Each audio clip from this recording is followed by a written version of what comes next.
Hi hello നമസ്കാരം welcome back to my channel. എല്ലാവരും സുഖമായിട്ടിരിക്കുന്നു എന്ന് കരുതുന്നു. അപ്പോൾ ഇന്നൊരു മീനച്ചാറിൻ്റെ റെസിപ്പിയാണ്. ഞാൻ ചൂരമീനാണ് അച്ചാറിടാനായിട്ട് എടുത്തിരിക്കുന്നത്. ഇതൊരു ഏകദേശം 5 കിലോ വലിപ്പമുള്ളൊരു മീനായിരുന്നു. അതിൻ്റെ തലയും മുള്ളൊക്കെ മാറ്റിയിട്ട് മാംസം മാത്രം ചെറിയ ചെറിയ കഷ്ണങ്ങളാക്കി എടുത്തിരിക്കുകയാണ്. ഏകദേശം ഈ ഒരു കനത്തിലാണ് കഷ്ണങ്ങളാക്കി എടുത്തിരിക്കുന്നത് കേട്ടോ.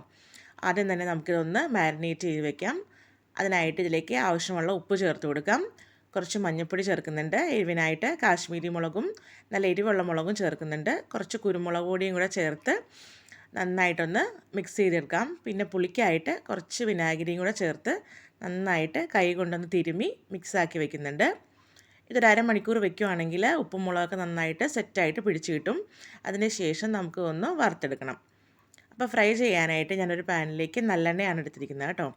അച്ചാറിനൊക്കെ നല്ലെണ്ണയായിരിക്കും കുറച്ചും കൂടെ നല്ലത്. നമുക്ക് മീൻ കഷ്ണങ്ങളെല്ലാം ഇട്ട് കൊടുക്കാം. മീൻ കഷ്ണങ്ങളെല്ലാം മുങ്ങിക്കിടക്കാൻ പാകത്തിന് എണ്ണ നമ്മൾ ഒഴിച്ചു കൊടുക്കണം. ചെറിയ ചെറിയ കഷ്ണങ്ങളായതുകൊണ്ട് മറിച്ചിടാൻ ബുദ്ധിമുട്ടായത് കാരണം നമ്മൾ വറുത്ത് കോരിയെടുക്കുവാണ്. നന്നായിട്ട് ക്രിസ്പി ആയിട്ട് വറുത്തെടുക്കാം. പുറം വശമൊക്കെ നല്ല ക്രിസ്പിയും ഉള്ളിൽ കുറച്ച് സോഫ്റ്റും എന്ന പരുവത്തിൽ വേണം വറുത്തെടുക്കാനായിട്ട്. ഒത്തിരി ഹാർഡായിട്ട് വറുത്തെടുക്കരുത്. ഈ ഒരു പരുവത്തിൽ വേണം വറുത്തെടുക്കാനായിട്ട്. ഇപ്പം നല്ല പാകമായിട്ടുണ്ട്. പുറം വശം നല്ല ക്രിസ്പിയും ഉള്ളിൽ കുറച്ച് സോഫ്റ്റും ആയിട്ടുണ്ട്. നമുക്കിത് ഒരു പാത്രത്തിലേക്ക് കോരി മാറ്റാം. അതിനുശേഷം ഈ സെയിം എണ്ണയിലേക്ക് തന്നെ ഇഞ്ചിയും പച്ചമുളകും വെളുത്തുള്ളിയും ചേർത്ത് കൊടുക്കാം. നന്നായിട്ട് ഇതിൻ്റെ പച്ചമണ്ണൊക്കെ ഒന്ന് മാറുന്ന വരെ വഴറ്റി കൊടുക്കാം. പച്ചക്കുത്തൊക്കെ മാറിയ ശേഷം നമുക്ക് കറിവേപ്പില ഉണ്ടെങ്കിൽ കറിവേപ്പിലയും കൂടെ ചേർത്ത് കൊടുക്കാം. കറിവേപ്പിലയൊക്കെ നല്ലൊരു ടേസ്റ്റ് കൊടുക്കും അച്ചാറിന്. എല്ലാം കൂടെ നന്നായിട്ടൊന്ന് മിക്സ് ചെയ്തിട്ട് പൊടികൾ ചേർത്ത് കൊടുക്കാം.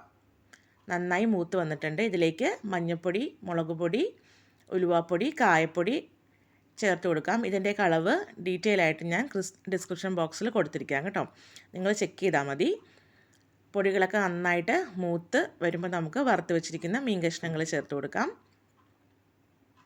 നന്നായിട്ടൊന്ന് മിക്സ് ചെയ്ത് കൊടുക്കണം.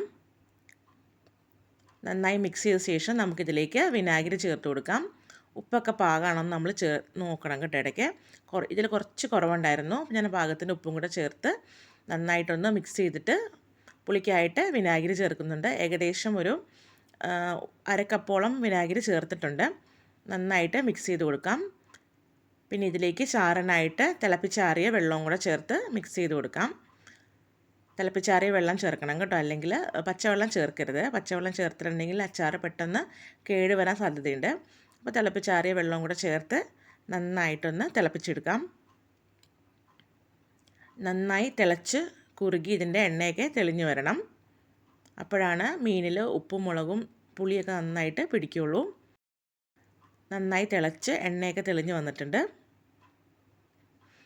നന്നായിട്ടൊന്ന് മിക്സ് ചെയ്ത് കൊടുക്കാം. അപ്പം നമ്മുടെ അച്ചാർ റെഡി ആയിട്ടുണ്ട്.